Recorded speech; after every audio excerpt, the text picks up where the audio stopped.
الحمد لله الذي شرفنا على الأمم بالقرآن المجيد الذي لا يأتيه الباطل من بين يديه ولا من خلفه تنزيل من حكيم حميد.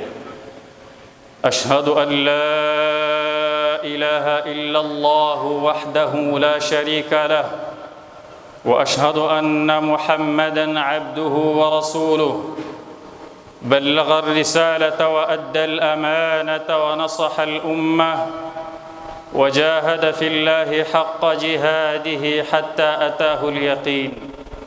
فصلوات الله ربي وسلامه عليه وعلى آله.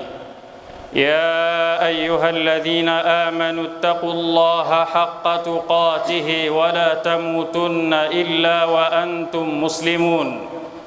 يا أيها الناس اتقوا ربكم الذي خلقكم من نفس واحدة وخلق منها زوجها وبث منهما رجالا كثيرا ونساء، واتقوا الله الذي تساءلون به والأرحام إن الله كان عليكم رقيبا. يا أيها الذين آمنوا اتقوا الله وقولوا قولا سديدا يصلح لكم أعمالكم ويغفر لكم ذنوبكم، ومن يطع الله ورسوله فقد فاز فوزا عظيما. أما بعد، فإن أحسن الحديث كتاب الله، وخير الهدي هدي محمد صلى الله عليه وآله وسلم، وشر الأمور محدثاتها، فإن كل محدثة بدعة، وكل بدعة ضلالة، وكل ضلالة في النار. اللهم إنا نعوذ بك من عذاب النار. أيها الناس عباد الله، أوصيكم ونفسي بتقوى الله عز وجل، فقد فاز المتقون. Ndugu zangu katika iman, nakuhusieni nikiwa wa mwanzo kuihusia nafsi yangu kumcha Allah subhanahu wa ta'ala. Kwa hakika wamefaulu wale wenye kumcha Allah subhanahu wa ta'ala. Mawdhu'u khutbatina al-yawma insha Allah sanatahaddathu ala fadaili qira'ati al-Qur'ani ma'a hifdhihi. Mawdhu'i ya khutba yetu biidhnillah subhanahu, tutatazama kwa ikhtisari, kwa ufupi, kuhusiana na fadla za kuisoma Qur'ani, fadla za kusoma kitabu cha Allah subhanahu wa ta'ala, pamoja na kuhifadhi kitabu cha Allah subhanahu wa ta'ala. Rawa al-Imam Ibn Majah والنسائي وأحمد من حديث أنس بن مالك رضي الله عنه قال: قال رسول الله صلى الله عليه وآله وسلم: إن لله أهلين من الناس. قالوا: من هم يا رسول الله؟ قال: أهل القرآن هم أهل الله وخاصته. أمبكي الإمام النسائي والإمام ابن ماجه كذلك الإمام أحمد حديث iliyosimuliwa na sahaba mtukufu wa mtume sallallahu alayhi wasallam Anas ibn Malik radhiyallahu anhu. Anasema Anas ibn Malik amesema mtume wa Allah sallallahu alayhi wa alihi wasallam: inna lillahi ahlina minan nas, hakika Allah subhanahu wa ta'ala ana watu wake miongoni mwa watu. Qalu: man hum ya rasul Allah? Masahaba wakamuuliza mtume, ni wakina nani hao watu wa Allah subhanahu wa ta'ala? Qal: ahlul Qur'an hum ahlullahi wa khassatuh. Mtume akajibu akisema, watu wa Qur'ani ndio watu maalumu wa Allah subhanahu wa ta'ala. Ayuha an-nasu ibadallah, ta'ammalu qawla as-sahabi al-jalil Khabbab ibn al-Arad haithu qala lirajulin, zingatieni maneno ya sahaba mtukufu wa mtume sallallahu alayhi wasallam Khabbab ibn al-Arad pale aliposema kumwambia mtu mmoja, taqarrab ila Allah mastata'ta, jikaribishe kwa Allah kwa kiasi uwezacho. Wa'lam, lakini tambua ndugu yangu, annaka lan tataqarraba ilayhi bi shay'in ahabba ilayhi min kalamihi, kwamba wewe hutoweza kujikaribisha kwa Allah kwa jambo ambalo Allah analipenda zaidi kuliko maneno yake ambayo ni Qur'ani. Kwa tafsiri rahisi ya Kiswahili chetu, Qur'ani ndiyo kitu kinachoweza kukuweka karibu zaidi na Allah subhanahu wa ta'ala. Miongoni mwa mambo anayoyapenda zaidi Allah subhanahu wa ta'ala, Qur'ani ni miongoni mwa mambo anayoyapenda zaidi Allah subhanahu wa ta'ala. Khababu ibn al-Aratti anamwambia Qur'ani ndiyo kitu kinachoweza kukuweka karibu zaidi na Allah subhanahu wa ta'ala. Ayuha an-nasu ibadallah, inna fi qira'ati al-Qur'an la ajrun adhimun, hakika katika kusoma Qur'ani kuna ujira mkubwa, wa thawabun kathirun, kuna thawabu nyingi. Isma'u qawla rasulina alayhi salatu wassalam, sikilizeni maneno ya mtume wetu Muhammad sallallahu alayhi wa alihi wa sallam, fima rawa al-imam at-Tirmidhi min hadithi Abdullah ibn Mas'ud radhiyallahu anhu. Anasema mtume wa Allah sallallahu alayhi wa sallam, man qaraa harfan min kitabillah, yule mwenye kusoma herufi moja katika kitabu cha Allah, falahu bihi hasana, mtu huyu anaandikiwa thawabu, wal hasanatu bi'ashri amthaliha, na thawabu huzidishwa mpaka mara 10. Kwa tafsiri nyepesi, mwenye kusoma herufi moja ya Qur'ani anaandikiwa thawabu 10. Ndugu zangu katika imani, mtume wa Allah sallallahu alayhi wa alihi wasallam akaendelea kutoa ufafanuzi akisema, la aqulu alif lam mim harf, sisemi alif lam mim hii ndio inazingatiwa kama herufi moja yenye thawabu 10. Na mtume alitoa ufafanuzi kwa sababu katika lugha ya Kiarabu kuna maneno yanaweza kuitwa herufi lakini ikawa si herufi kama tunavyodhani. Mfano, katika lugha ya Kiarabu kuna neno qad. Qad ni neno ambalo lina mjumuiko wa herufi 2, lakini watu wa lugha wanaita kuwa hii ni harfu tahqiq idha jaa ba'dahu fi'lun madhi, wa qad yakunu harfu taqlil idha jaa ba'dahu fi'lun mudari, na pia inaweza kuwa ni harfu taqlil inapokuja baada yake fi'lun mudari. Maana yake ni kuwa yako maneno huitwa kuwa ni herufi lakini ikawa si herufi kama tunavyodhani. Mfano, neno hili ni neno lenye mjumuiko wa herufi 2 lakini watu wa lugha wanaliita kuwa ni herufi. Kwa hiyo kwa kuyafahamu haya, mtume sallallahu alayhi wa alihi wasallam ndio akaamua kutufafanulia tuelewe herufi anayokusudia ni ipi. Akasema, la aqulu alif lam mim harf, sisemi kuwa alif lam mim hii ndio inazingatiwa kama herufi moja yenye thawabu 10, walakin alifu harf, lakini alif katika neno hili, alif ni herufi moja yenye thawabu 10. Lam wa lamu harfu, kadhalika lamu ni herufi moja yenye thawabu 10. Wa mimu harf, na mimu vile vile ni herufi moja yenye thawabu 10. Katika neno hili alif lam mim, anapolisoma msomaji wa Qur'ani, maana ya wazi ni kuwa tayari anaandikiwa thawabu 30 katika orodha ya mema yake aliyoyafanya katika ulimwengu. Sawir fi nafsika ya akhi alhabib, fikiria katika nafsi yako ndugu yangu, ikiwa utasoma lillahi ma fi samawati wa ma fi al-ard wa in tubdu ma fi anfusikum aw tukhfuhu yuhasibukum bihi Allah fayaghfiru liman yasha wa yu'adhibu man yasha wallahu ala kulli shay'in qadir. Aya kama hii ina herufi ngapi ndani yake? Na ikiwa herufi moja ukiisoma unapata thawabu 10. Ni thawabu zilioje ndugu zangu! Fala yanbaghi lilmuslimin, haiwapasi waislamu an yufawitu hadha al-ajri al-azim, haiwapasi waislamu kukubali kupoteza na kupitwa na ujira mkubwa kama huu upatikanao katika kusoma Qur'an.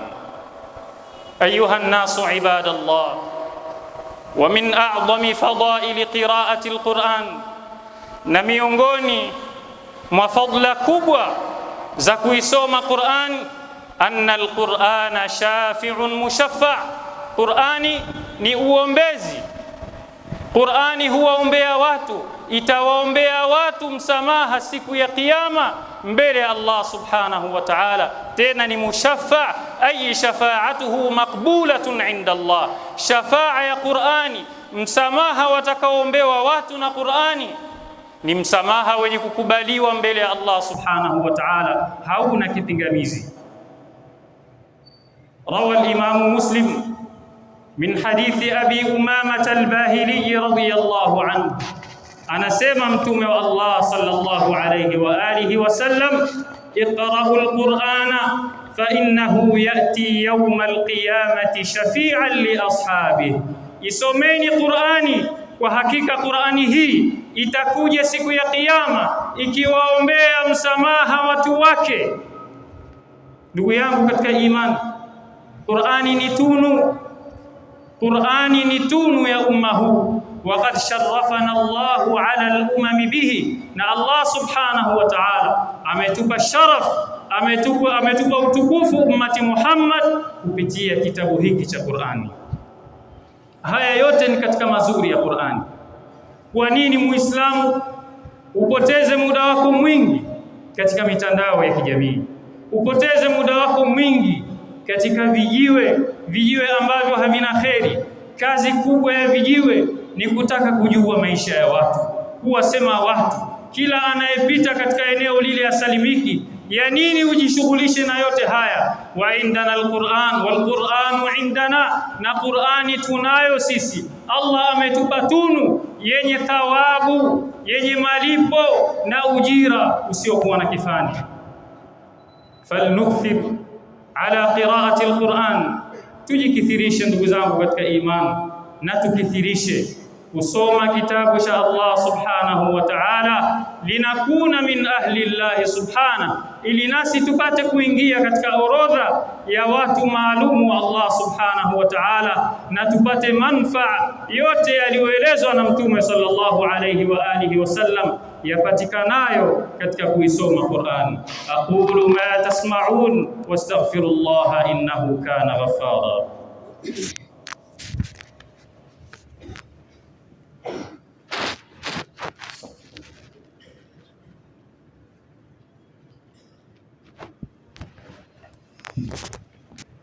الحمد لله الذي أنزل على عبده الكتاب ولم يجعل له عوجا، وصلى الله وسلم وبارك على نبينا محمد وعلى آله وصحبه أجمعين، وبعد.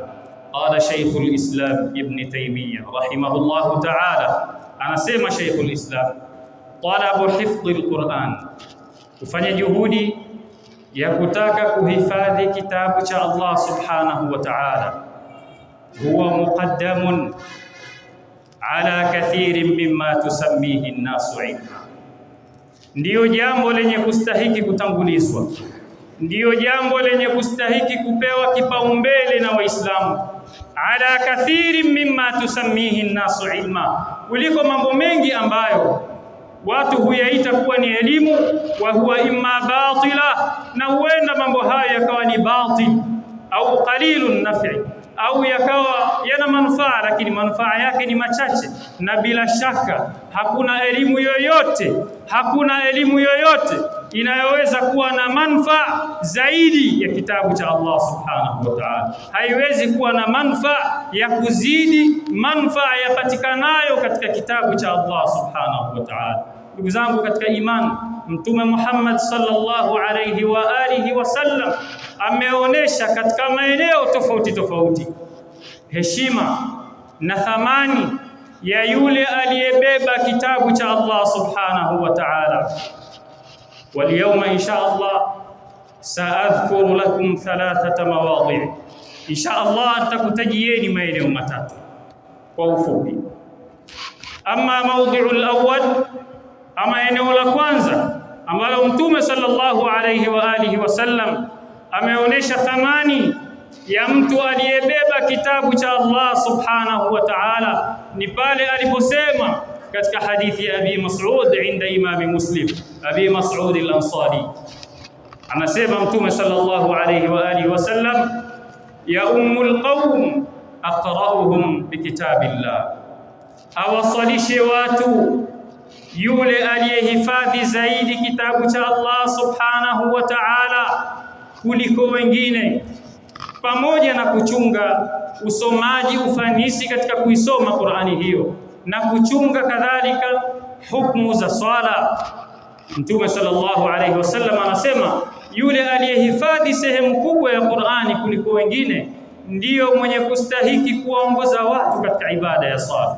Ndugu zangu katika imani, yako maelezo mengi yanaonyesha uzito wa ibada ya swala na thamani ya ibada ya swala, lakini ikutoshe ndugu yangu, ikutoshe kuelewa uzito wa ibada ya swala, haithu kana an-nabiy sallallahu alayhi wa alihi wasallama yusi ummatahu hina wafati, pale alipokuwa Mtume sallallahu alayhi wasallam anauhusia umma wake wakati wa kufa kwake. Roho inatengana na kiwiliwili, lakini Mtume sallallahu alayhi wasallam fakana yaqulu habibuna alayhi salatu wassalam, akawa anasema Mtume sallallahu alayhi wasallam, as-salah wama malakat aymanukum, as-salah wama malakat aymanukum, as-salah wama malakat aymanukum, simamisheni swala. Mtume anaunasihi umma akiwa mwisho wa uhai wake katika sakaratul maut, anaunasihi umma wake akiwaambia, simamisheni swala na wale mnaoamiliki katika himaya zenu, simamisheni swala na wale mnaoamiliki katika himaya zenu, simamisheni swala na wale mnaoamiliki katika himaya zenu. Ndugu zangu katika imani, ibada kama hii ambayo Mtume sallallahu alayhi wasallam anauhusia umma wake washikamane nayo wakati ambao roho yake inarejea kwa Mola wake.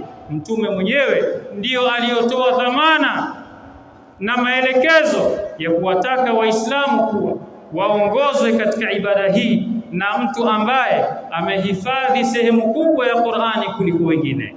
Hadha min fadaili hifdhi al-Qur'an.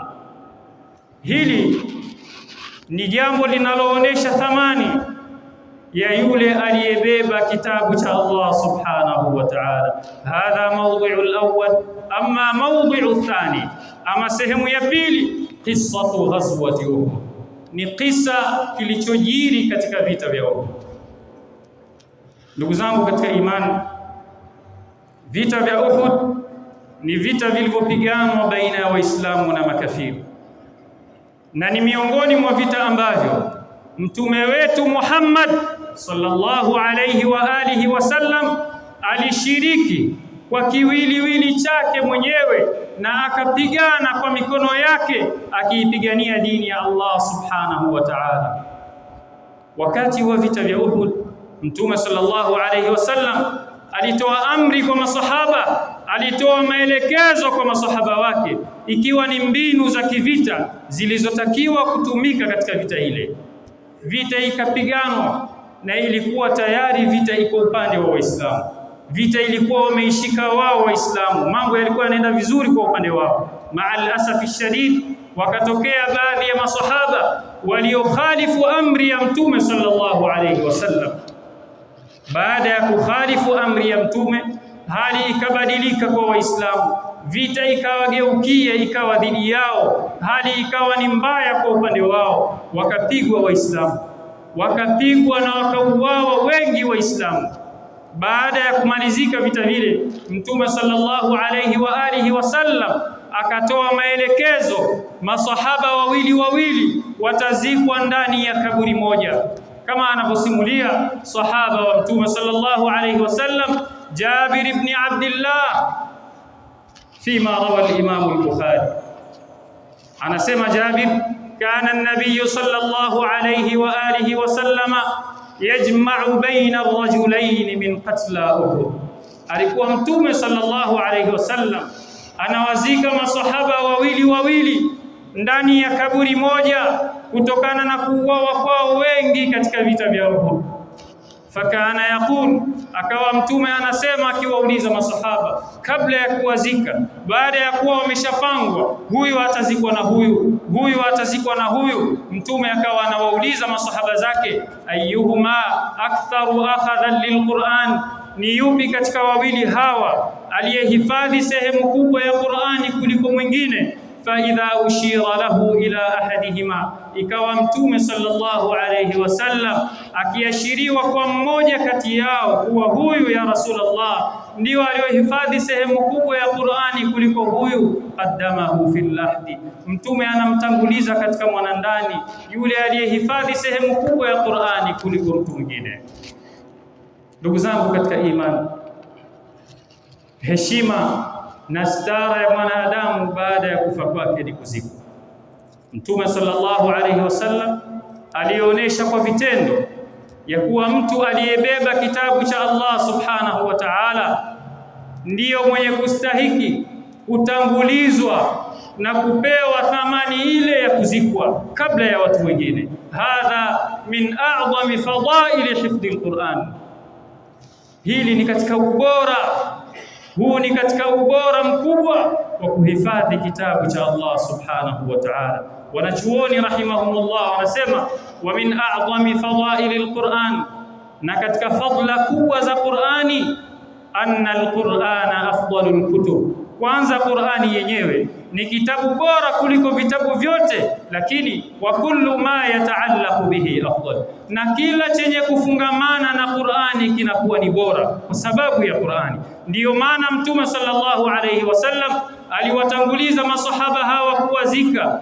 waliohifadhi sehemu kubwa ya Qur'ani, si kwa sababu walikuwa ni matajiri sana, si kwa sababu walikuwa ni watu maarufu sana, si kwa sababu walikuwa ni watu wenye vyeo vikubwa, bali mtume aliwapa thamani ile kutokana na thamani ya kile walichokibeba katika vifua vyao.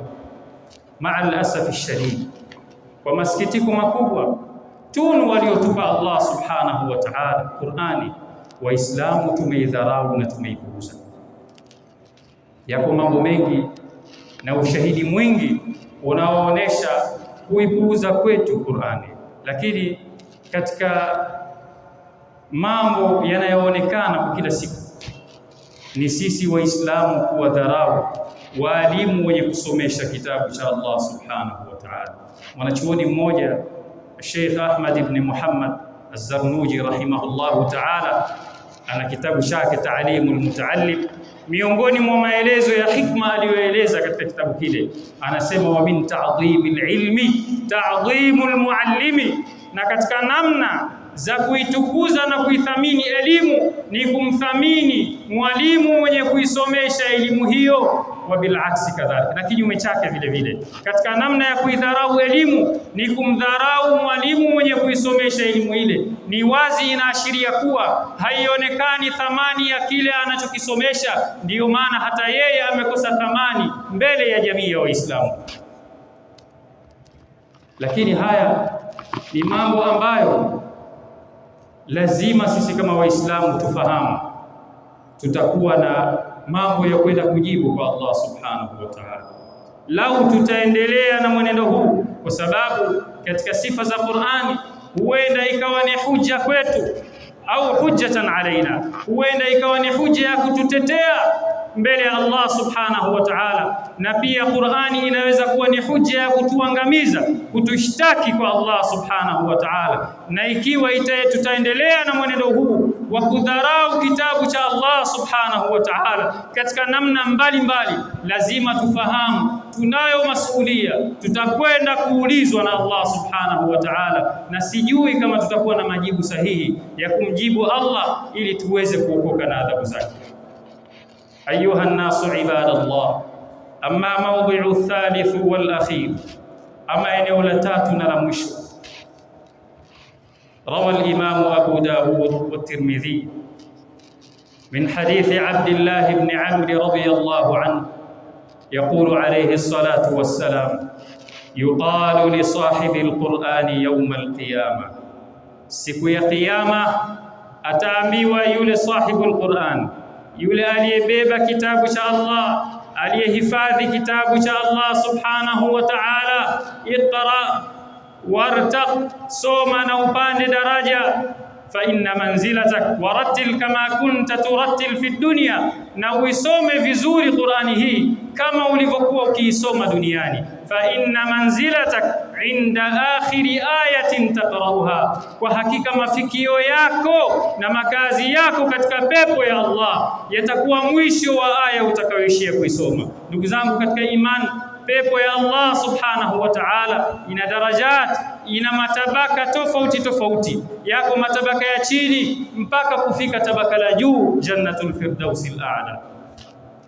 Yule aliyebeba kitabu cha Allah subhanahu wa ta'ala, Mtume alayhi salatu wassalam anasema yuqalu lahu yawmal qiyama, ataambiwa siku ya kiyama, iqra wartaq, soma na upande daraja. Kila anavyosoma, kila anavyoisoma Qur'ani ndiyo anapandishwa daraja yake na tabaka lake katika pepo ya Allah subhanahu wa ta'ala inapanda mpaka pale atakapoishia, ndiyo itakapotolewa hukumu yake kwamba kwa aya hii ulioishia makazi yako ni hapa katika pepo ya Allah. Hapewi msaafu ndugu zangu, hapewi msaafu mtu akaambiwa fungua usome. Atasoma kile alichokuwa amekihifadhi katika uhai huu wa dunia. Hani'an liman hafidha kitabullah. Ni pongezi kubwa kwa wale waliohifadhi kitabu cha Allah. Hani'an liman hafidha kitaballah. Ni pongezi kubwa kwa wale waliohifadhi kitabu cha Allah. Ndugu zangu katika iman, hadha min a'zami fadaili hifdhi alquran. Huu ni katika ubora mkubwa wa mtu kuhifadhi kitabu cha Allah subhanahu wa ta'ala. Fa inna manzilatak inda akhiri ayatin taqra'uha, kwa hakika mafikio yako yatakuwa mwisho wa aya utakayoishia kuisoma. Fahani'an liman hafidha kitaballah. Ni pongezi kubwa kwa wale waliohifadhi kitabu cha Allah subhanahu wa ta'ala. Ala wa sallu ala nabiyyikumul karim كما أمركم الله تعالى بذلك حيث قال إن الله وملائكته يصلون على النبي يا أيها الذين آمنوا صلوا عليه وسلموا تسليما.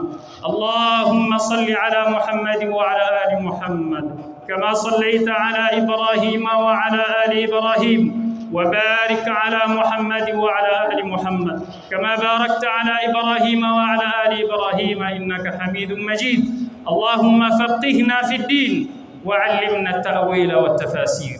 اللهم فقهنا في الدين وعلمنا التأويل والتفاسير وارزقنا اتباع. اللهم نسألك اللهم بكل اسم هو لك سميت به نفسك أو أنزلته في كتابك أو علمته أحدا من خلقك أو استأثرت به في علم الغيب عندك أن تجعل القرآن العظيم ربيع قلوبنا ونور صدورنا وجلاء أحزاننا وذهاب همومنا وغمومنا برحمتك يا أرحم الراحمين. اللهم زينا بزينة القرآن وارزقنا تلاوته آناء الليل وأطراف النهار على النحو الذي يرضيك، واجعله حجة لنا لا حجة علينا يا رب العالمين برحمتك يا أرحم الراحمين. سبحان ربك رب العزة عما يصفون وسلام على المرسلين والحمد لله رب العالمين. قوموا إلى صلاتكم يرحمكم الله.